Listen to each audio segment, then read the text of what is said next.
Welcome to the Dr. Wyatt Show podcast, where developing a long-lasting, happy relationship is the status symbol to achieve, and following my 6 marriage steps is a path to help get you there. I'm your host, Dr. Wyatt Fisher, a licensed psychologist specializing in marriage counseling.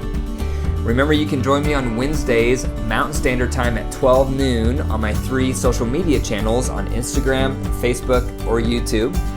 It's live Q&A. It's time for you to pick my brain on anything you have questions about related to the podcast or anything marriage related.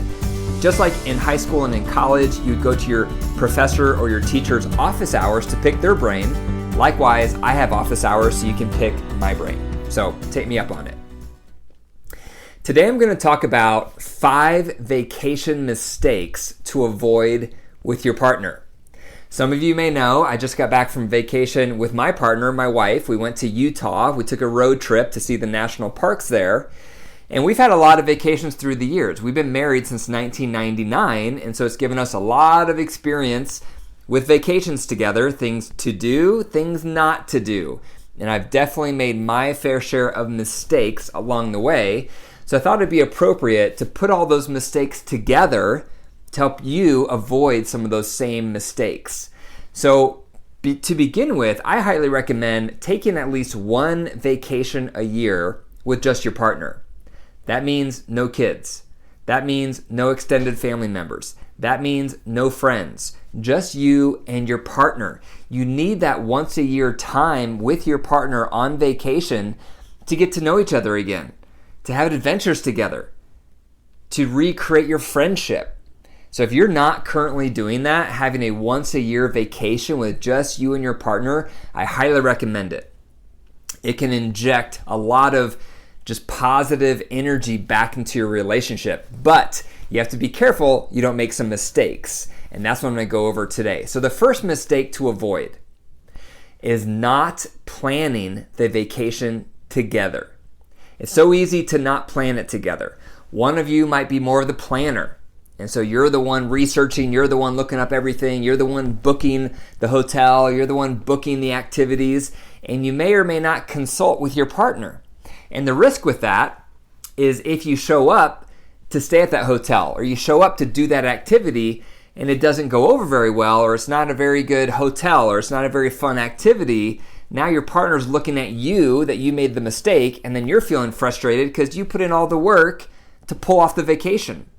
So it can create an uneven workload feeling, and it can make you feel unappreciated, and it can set you up to be judged if the experience isn't a positive one.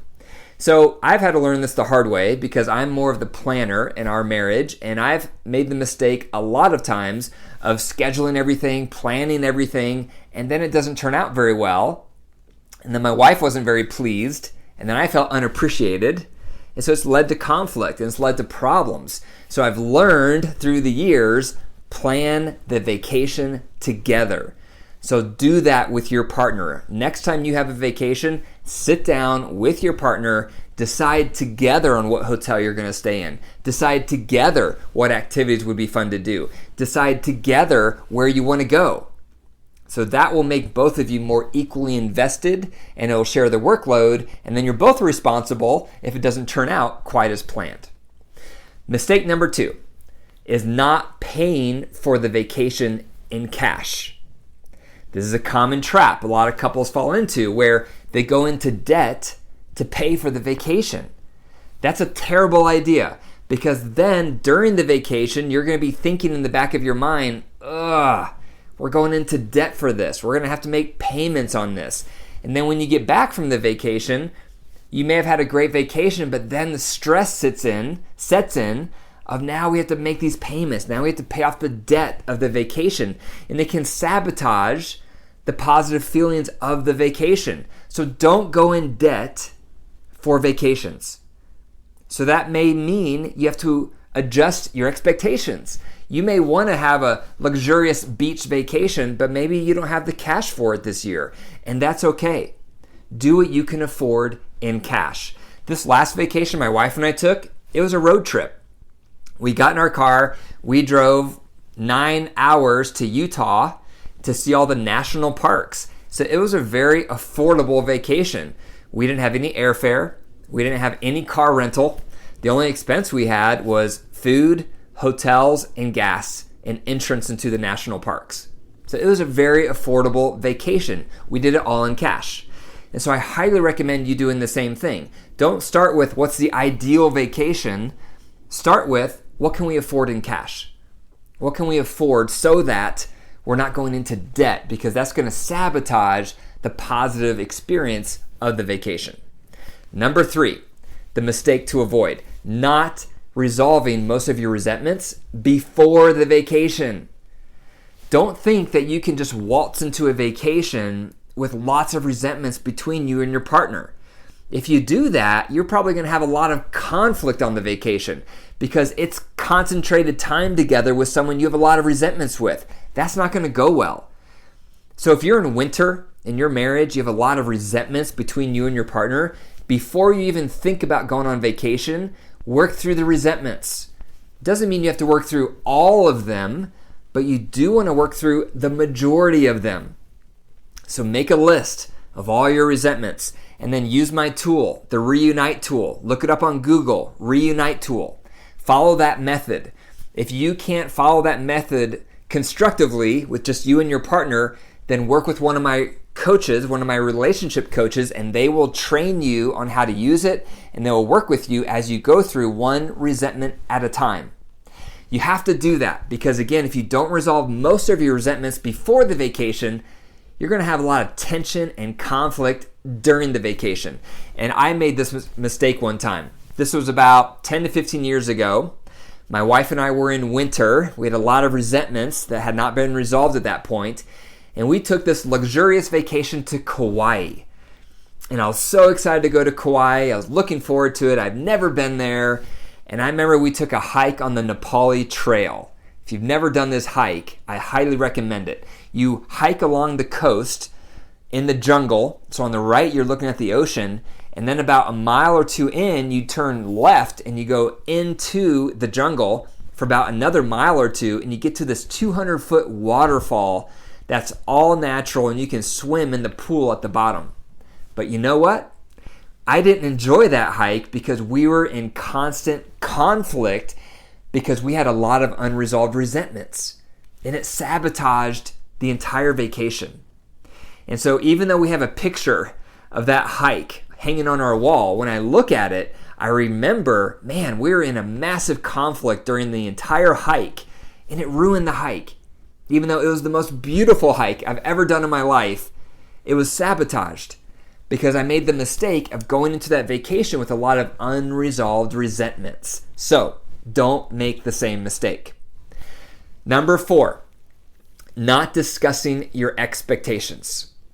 It's very important to get on the same page with expectations on vacation. All of us have different expectations. One example is, how often are we going to have sex? High libido partners may go into vacation thinking, I want to have sex every day. Low libido partners may go into vacation thinking, I don't care if we have sex at all, or maybe once. And so that's something to talk about. How often should we have sexual contact? How often should we have sensual time during the vacation? You may discuss it and think, well, let's just play it by ear. Or you may discuss it and think, or come to the conclusion of, well, let's at least have it twice. You want to get on the same page, because if you have different expectations and you're not talking about it, one of you is going to be disappointed. Also, you want to talk about, what should this vacation look like? Should we spend our days doing activities? Should we spend our days just lounging and reading books? Should we spend our days having a lot of quality time and talking? Everyone has different expectations. One partner might be hyperactive, they like to be on the go. Another partner might be more sedate and they want to just relax and lay around. You want to talk through the expectations, because if you don't, one of you is going to be disappointed, and that leads to a lot of conflicts in vacation because couples aren't talking through, what are your expectations? And do this in 2 ways. Talk about your overall expectation of the vacation, such as, what are the main things you want to get out of this vacation?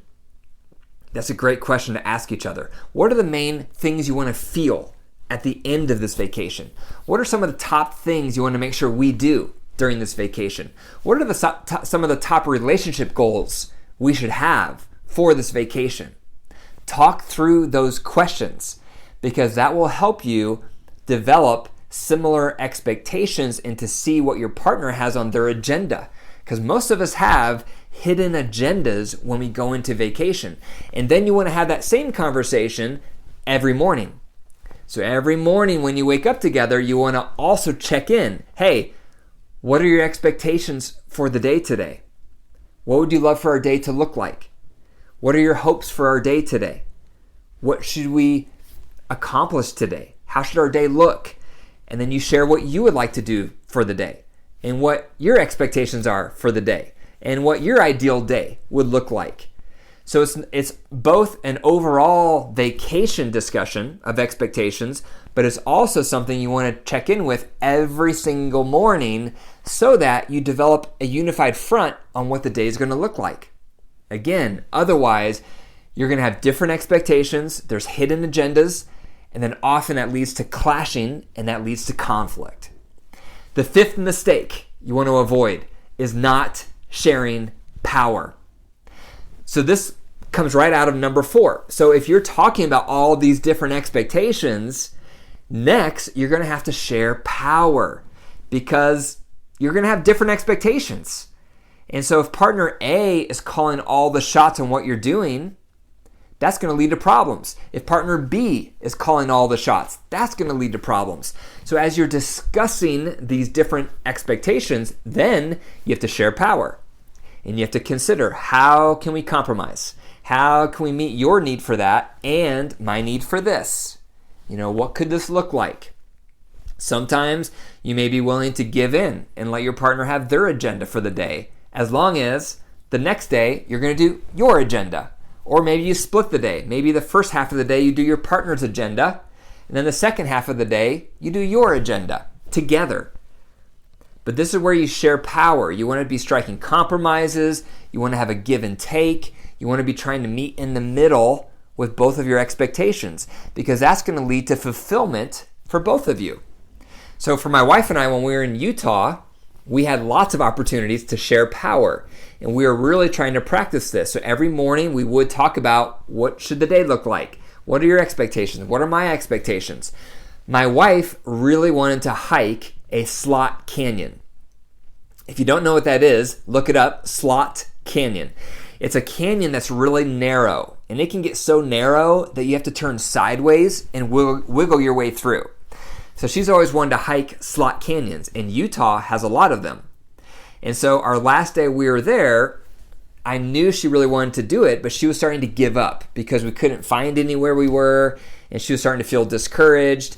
And so I said, well, let's go to the visitor center at Capitol Reef National Park where we were staying, and let's ask the people who work there because they would know the best. So she's like, okay. So we go there, and sure enough, these people had like a printout of here's the top 3 slot canyons. They were all about 20 to 30 minutes away. I didn't really want to do a slot canyon personally because I knew it was going to be a lot of hiking out in the desert trying to reach the slot canyons, because you have to hike about 2 miles to even get to them. And it was a hot day, and it's a lot of just rock and clay and dirt.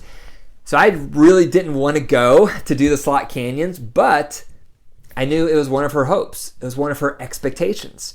It was one of her goals, was to be able to hike a slot canyon. So in the spirit of sharing power, I said, let's do it. I'm willing to do that for you. So we did it. So we did this hike. It took about 3 hours. We hiked around 4 to 5 miles.